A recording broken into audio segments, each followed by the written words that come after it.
În acest videoclip o să prezint cum este afișată informația despre timpii de condus pe tableta din bord și la tahograf. Toată informația care este afișată aici pe tabletă este afișată doar atunci când cartela tahografică este introdusă în slotul numărul 1 din tahograf. Aici nu este afișată informația din slotul numărul 2. La Mercedes este afișată în felul următor: numele, prenumele șoferului, pictograma volan, orele conduse, după ultima pauză, o oră și 30 de minute am condus, pictograma calendar 1, orele conduse pe ziua curentă. Azi în total am condus 4 ore și 32 de minute. Mai jos, pictograma pauză, 0,52 de minute am în total de pauză. Și pictograma calendar 7, 4 ore 32 de minute. Aici sunt afișate orele conduse în ultimele 7 zile. Azi este luni, prima zi după o pauză, după un repaus de 45 de ore. Programul s-a resetat și sus, după cum am spus, sunt afișate orele conduse pe ziua curentă, orele totale. Și aduc un exemplu. Dacă am condus 4 ore și după 4 ore am făcut o pauză de 45 de minute, programul se resetează la 0, o să fie afișat aici în drept cu pictograma volan 0 ore și 00 minute. După această pauză de 45 de minute, când aici este afișat 0 ore 00 minute, programul s-a resetat, dar aici o să fie afișat 4 ore. Dacă după această pauză mai conduc, spre exemplu, o oră, aici o să fie afișat o oră, dar aici o să fie afișată 5 ore. O oră plus 4, 5 ore în total. Aici sunt afișate orele totale pe ziua curentă. Dacă azi este luni, după cum am spus, tot aceleași ore sunt pe ultimele 7 zile, pentru că e prima zi din săptămână sau prima perioadă după un repaus de 45 de minute. Mai jos este afișată această bară orizontală, 3, 6, 9 ore, până la 10 ore. În total, dacă am condus 4 ore 32, iată aici, am trecut de 3, 4 ore, 32 de minute. Dacă conduceam 9 ore, această bară, liniuță de culoare gri, era colorată albastru până la 9. Dacă depășesc de 9 ore, conduc mai mult de 9 ore, se consideră că am condus 10 ore. Pot să conduc chiar 10 ore fix. Dar dacă conduc măcar 9 ore și 1 minut, oricum tahograful înregistrează că am condus mai mult de 9 ore, înregistrează că am condus și consideră că am condus 10 ore. Sub această pictogramă de desubt sunt două cerculețe de culoare gri. Când conduc mai mult de 9 ore, se consideră, după cum am spus, mai repet, că am condus 10 ore și acest cerculeț, unul din aceste două cerculețe, se activează, se colorează. Sunt două cerculețe deoarece în 7 zile, pictograma calendar 7, îți permite sau permite șoferului ca să extindă, să mărească orele de condus până la 10 ore, nu mai mult de 2 ore. Și această informație care este aici afișată, este afișată, o putem găsi și la tahograf. Cum o putem găsi la tahograf? Dacă este afișată ora pe ecran, apăsăm pe săgeată în jos de 6 ori. 1, 2, 3, 4, 5, 6. Iată, pictograma volan 10H2. Ce înseamnă acest lucru? Pictograma volan semnifică orele conduse de 10 ore, 10 ore până la 10 ore, H 10 ore, de 2 ori. Dacă conduceam, spre exemplu, azi 9 ore și 1 minut măcar, sau conduceam, spre exemplu, 9 ore 59 sau până la 10 ore fix, aici era să fie afișată 1. Dar deoarece nu am condus, încă mai pot conduce de 2 ori 10 ore. La fel este afișată și pictograma PAT 9H. Pictograma PAT pot micșora pauza zilnică minim 9 ore de 3 ori. Dacă, spre exemplu, fac o pauză de 9 ore, aici va fi afișat 2 în loc de 3.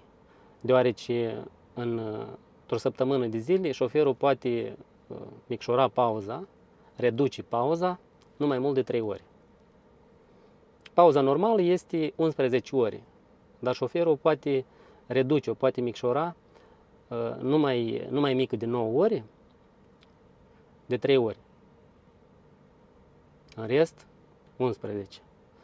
Acesta este informație despre programul redus sau extins. Pauzele reduse, orele de condus mărite. La fel și orele de lucru. Spre exemplu, dacă o să lucrăm 15 ore, din 15 ore, într-o perioadă ca să o încheiem, ne mai rămâne 9 ore. Tahograful o să înregistreze 9 ore de pauză și aici o să fie afișat 2 în loc de 3. Dau înapoi, săgeată. Are o săgeată întoarsă, o săgeată în sus, una în jos și ok. Dacă apăs pe șofer numărul 1 sau șofer numărul 2, pur și simplu am apăsat, schimbă pictograma. Am mai apăs o dată, încă o dată, spune pe ciocănele. Încă o dată, spune pe pauză, pe pat. Dacă țin apăsat, mențin apăsat acest buton. Se deschide acest saltăraș unde este slotul numărul 1, unde stă cardul șoferului. Aici este slotul numărul 2. La unele tahografii sunt aliniate aici, de sub la ecran, după cum se vede. La alte tahografii sunt butoanele aici într-o parte. Dar tot butonul în sus, în jos, în stânga, în dreapta, dacă nu mă greșesc, are buton și înapoi și ok. Această informație care este afișată aici în bord, este afișată și pe ecranul tahografului. Cum este afișată pe ecranul tahografului? Punctul 0 sau de start este atunci când vedem ora pe ecran. Ca să vedem câte ore am condus în ultimele 2 săptămâni sau în ultima săptămână, apăsăm o dată săgeata în jos. Sau cât pauză avem, spre exemplu. Numărul 1 indică șofer numărul 1. Slotul numărul 1. Iată, asta e șofer numărul 1, numărul 1. Dacă mai dau în jos, deja e șofer numărul 2, care este slotul liber. Dacă mai era aici un card tahograf, aici era să fie afișată informația despre șofer numărul 2, câte ori o condus și așa mai departe. Dau iar la 0, ca să văd ora pe ecran și apăs o dată în jos. Șofer numărul 1, pictograma volan, ore de condus, 01, 30 de minute. Exact cum este afișat la tableta din bord. Numele șoferului, prenumele, pictograma volan, o oră și 30 de minute. Exact același lucru. O oră, șofer numărul 1, pictograma volan, o oră 30 de minute. Mai jos, șofer numărul 1, pictograma volan, 2 bețișoare, indică orele conduse pe ultimele 2 săptămâni, 26 de ore și 51 de minute. Acestea sunt orele care le-am condus în ultimele 2 săptămâni. Mai departe, mai jos este afișată ultima pauză. Pictograma PAT, 00 ore și 48 de minute. De când stau eu, iată, în acest loc, stau parcat marginea drumului, am 48 de minute de pauză. Aici la bord, pictograma pauză indică că am o oră și 3 minute, 4 minute deja. De ce? Deoarece calculează și ultima pauză care am avut-o înainte ca să mă opresc aici. Calculează pauza aceasta, de când m-am oprit aici, 49 de minute, plus 15 minute. De asta este important ca să verificăm pauza anume aici jos. După o pauză de minim 9 ore, dacă facem minim 9 ore, verificăm la tahograf aici jos, pentru că ne poate duce în eroare informația de la tabletă, putem vedea această pauză, crezând că am făcut o pauză de minim 9 ore, dacă vedem la bord, pentru că la bord este afișată, iată, această pauză, o oră și 5 minute. Spre exemplu, dacă am făcut 8 ore și 45 de minute, în total, n-am făcut 9 ore, noi la bord o să vedem 9 ore. Dar dacă ne uităm la tahograf, o să vedem aici 8 ore și 45 minute. Mai trebuie să mai facem 15 minute. De asta e foarte important, anume pe ecranul tahografului, să ne uităm dacă am împlinit minim 9 ore de pauză și ne putem porni. Cum scot cardul? După cum am spus, dacă apăs o singură dată, schimb aici pictogramă, da?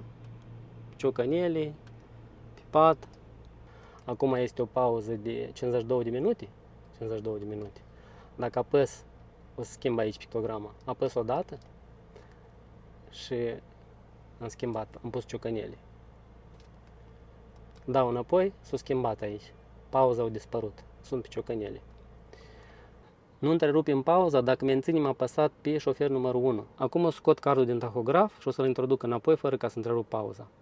După cum am spus, dacă mențin apăsat, nu se schimbă pictograma. Dacă apăs așa, se întrerupe. Iată, mențin apăsat, mă întreabă, țară finală, Olanda, apăs da și cardul se scoate. Iată, am scos cardul. Acum o să calculez pauza de la 0, fără card. Iată, am 0 ore, 0, 1 minut, să zicem. Cardul îl introduc cu fotografia în jos și cu chipul în sus. Am introdus. Putem introduce date manuale. Eu o să apăs OK, OK, OK. Așa, am apăsat OK, OK și aștept să încarce informația aici. Drept în drept cu pictograma PAT. Se încarcă informația. Și când o să fie încărcată informația, o să apară și aici pe tableta din bord. Și verific pauza. Pauza nu s-a întrerupt. Dacă apăs o dată, spre exemplu, sau a doua oară ciocanele și îl las așa, pauza se va întrerupe. Rămâne întreruptă. Dar eu nu întrerup, o las pe pat. Și la bord tot începe pe tableta din bord să apară informația despre timpii de condus. Este afișat foarte, foarte clar și la Scania, cam aproximativ în așa fel este afișată. Eu am prezentat la Mercedes Actros.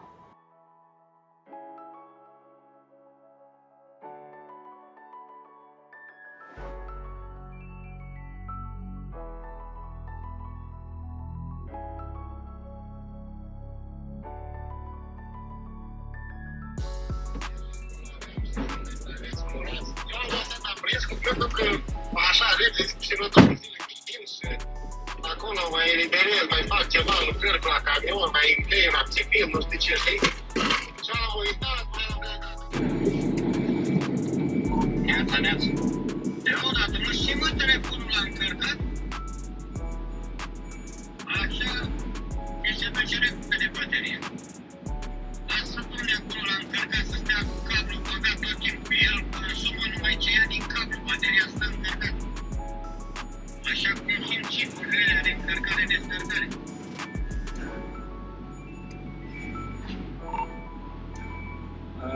Dar am fost la birou cu telefonul.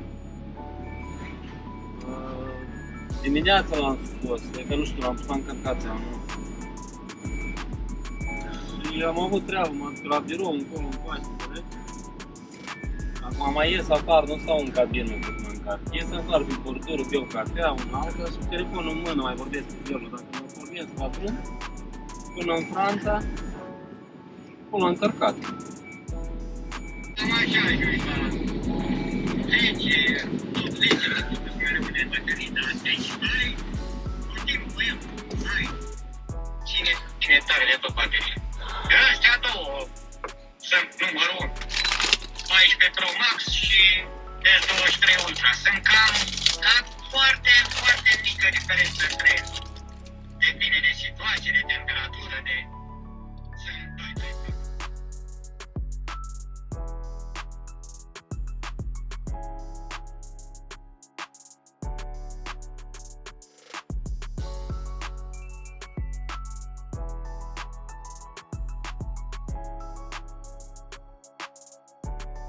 Mă aflu în Franța.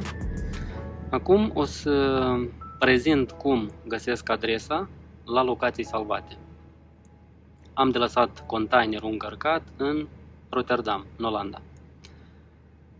Navigatorul, după cum se vede, îl am pe parabriz vertical, apăs încotro, dau la locații salvate.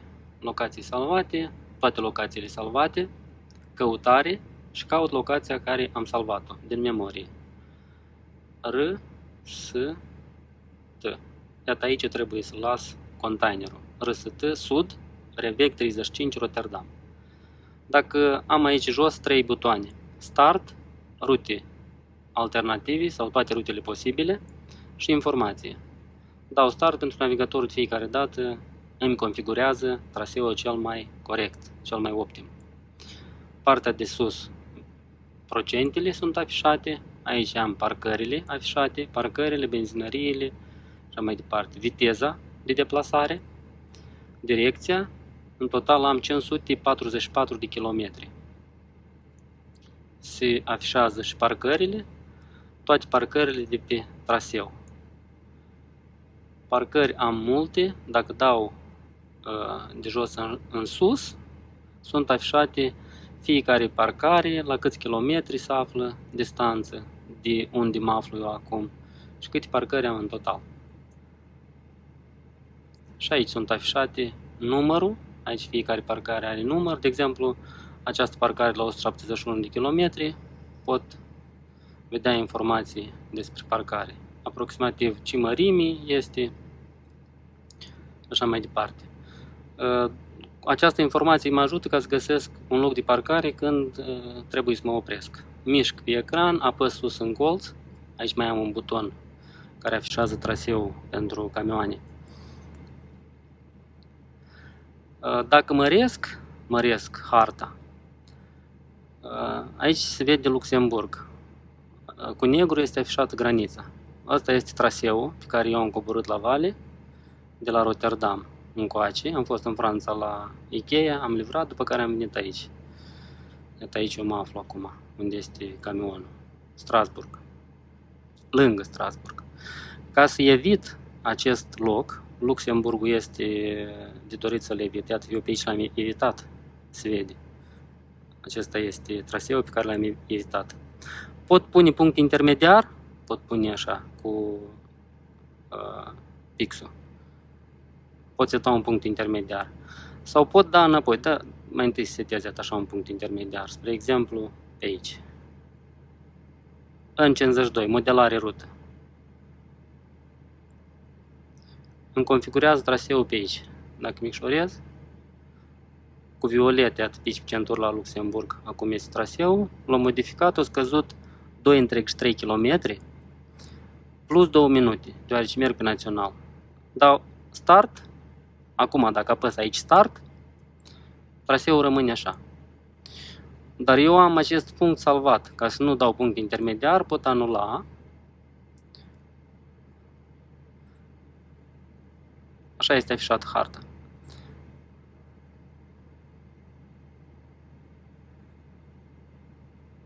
Pot anula, dau încotro, apăs la locații salvate, toate locațiile salvate și scriu deviere Luxemburg.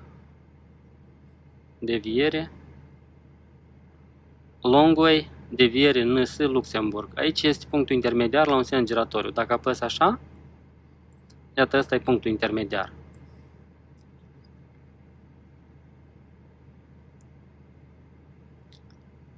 Nu, aici eu mă aflu și punctul intermediar e pe undeva pe aici. Iată, aici este punctul intermediar. Asta este granița de la Luxemburg și aici este punctul intermediar.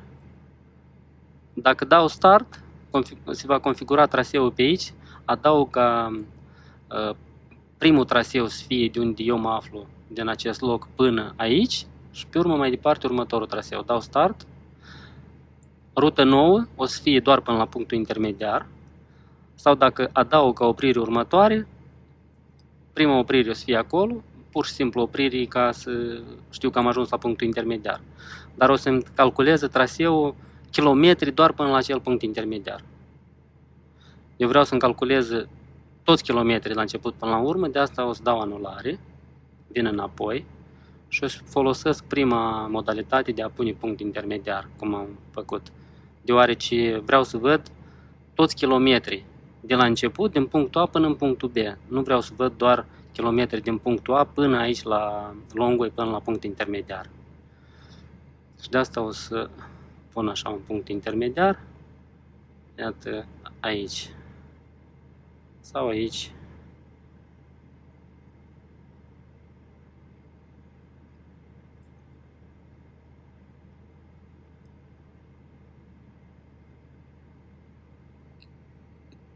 Dau start. Așa.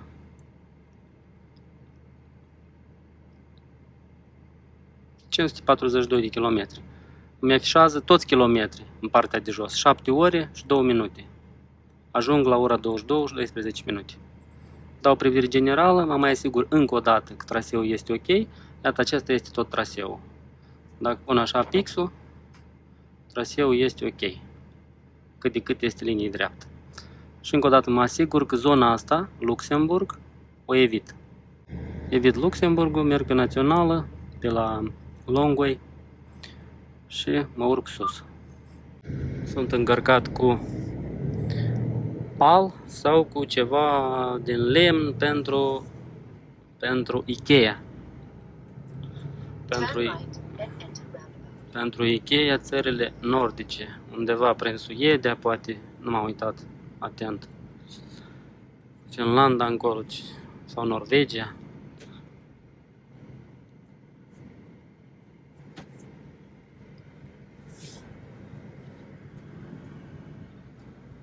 At roundabout, take third exit.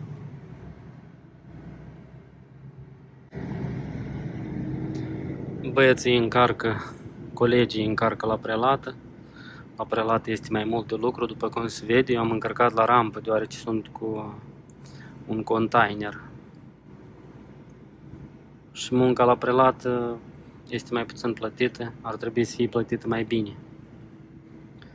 Deoarece se lucrează mai mult. Așa ar trebui să fie plătit corect. Exit roundabout, then enter roundabout. At roundabout, take first exit.